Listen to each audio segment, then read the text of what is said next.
So if you had time to check out none of the Young Dolph murder trial this week, which lasted all about 4 days, Justin Johnson, one of the shooters, was found guilty on all counts and sentenced to life in prison. In this video, I'll show you pretty much a rundown or a recap rather of how the prosecution laid out the evidence in the case and how they got the conviction. Let's get to the content. This victim was a living person who is now deceased. Later on, we heard from Dr. Scantleberry. She was the medical examiner and performed the autopsy.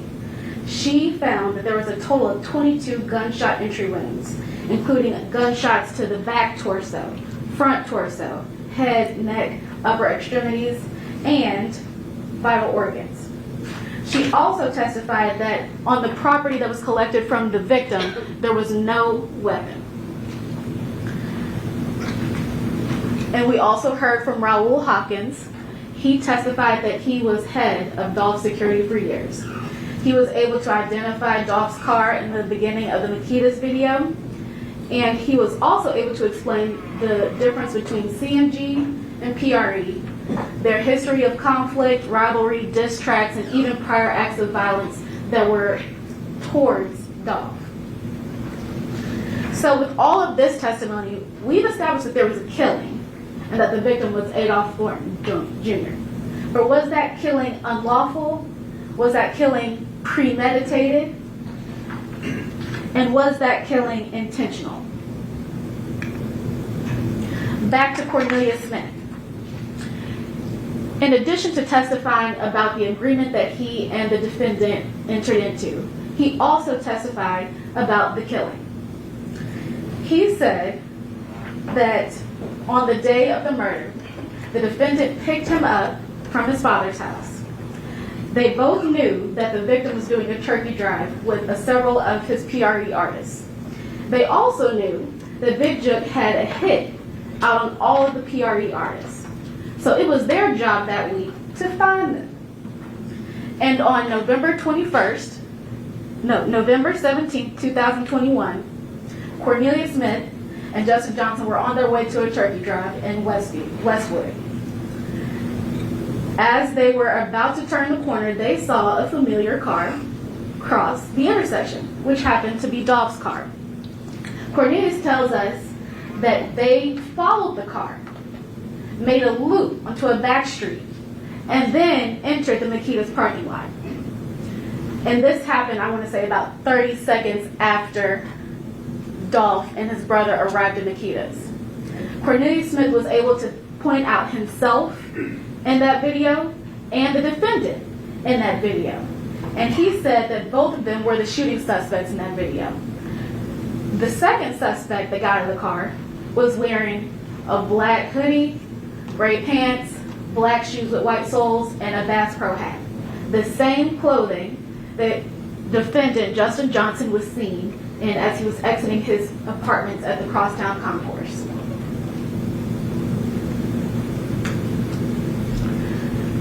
After the shooting, Cornelius Smith testified that they got into the white Mercedes that they committed the act in. They went to Bradley Street. The defendant parked the white Mercedes on the yard, and they both got into a white Ford Expedition. They both got into that Expedition, and on the way, a couple of calls were made, right? Cornelius tells us that a FaceTime call was made to Big JOOK. In that FaceTime call between Big JOOK and our defendant spelled out the word Dolph. And as they were on their way to the Gospel Gardens apartment, the defendant also contacted a few other people who we'll find out later on. So once the defendant and Cornelius Johnson arrived at Gospel Gardens, they received wound care. They changed their clothes, and then they go their separate ways. After they go their separate ways, Cornelius Smith tells us that he went to retrieve his phone, and he went to go wipe down the car, the white Mercedes that was parked at Bradley. If all of that wasn't enough, we heard testimony from Sergeant Browning. Sergeant Browning said that this defendant's device placed an outgoing call to Anthony Mims at 12:25:40 p.m. on November 17, 2021. Not only did he place an outgoing call to Big JOOK, he also received a text from a Kiana Hooper, who is his cousin. She texted him an address of 4752 Haven Court. After he received that address, he then sent that address to an associate named Jermaine Sears.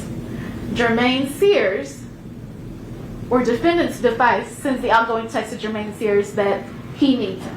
And you'll see in the surveillance footage of Haven Court on that day, at that time, a car that is associated with Jermaine Sears arrived shortly after the defendant arrives in a white Ford Expedition. Ready, Your Honor? Yes. The jury's now heading into the courtroom.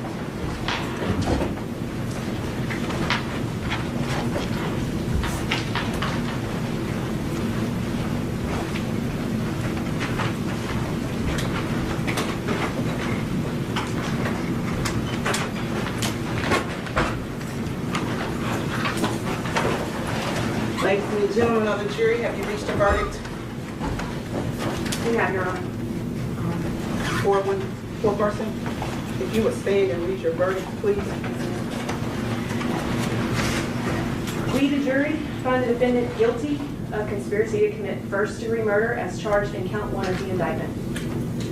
We, the jury, find the defendant guilty of first-degree murder as charged in count 2 of the indictment. And we, the jury, find the defendant guilty of convicted felon in possession of a firearm as charged in count 3 of the indictment. Thank you. Juror number 1, is that your verdict? Juror number 34, is that your verdict? Yes. Juror number 35, is that your verdict? Yes. Juror number 11, is that your verdict? Yes. Juror number 14, is that your verdict? Yes, ma'am. Juror number 17, is that your verdict? Yes, ma'am. Juror number 27, is that your verdict? It is, Your Honor. Juror number 33, is that your verdict? Yes. Juror number 25, is that your verdict? Yes. Juror number 44, is that your verdict? Yes. Juror number 23, is that your verdict? Yes, ma'am. Juror number 28, is that your verdict? Yes, ma'am. Thank you. Ladies and gentlemen, I want to thank you again for your time and attention to this matter this week. Our system of self-government would not work without your service and sacrifice that you've made. Thanks again for your time and attention. You are excused. Jurors excused.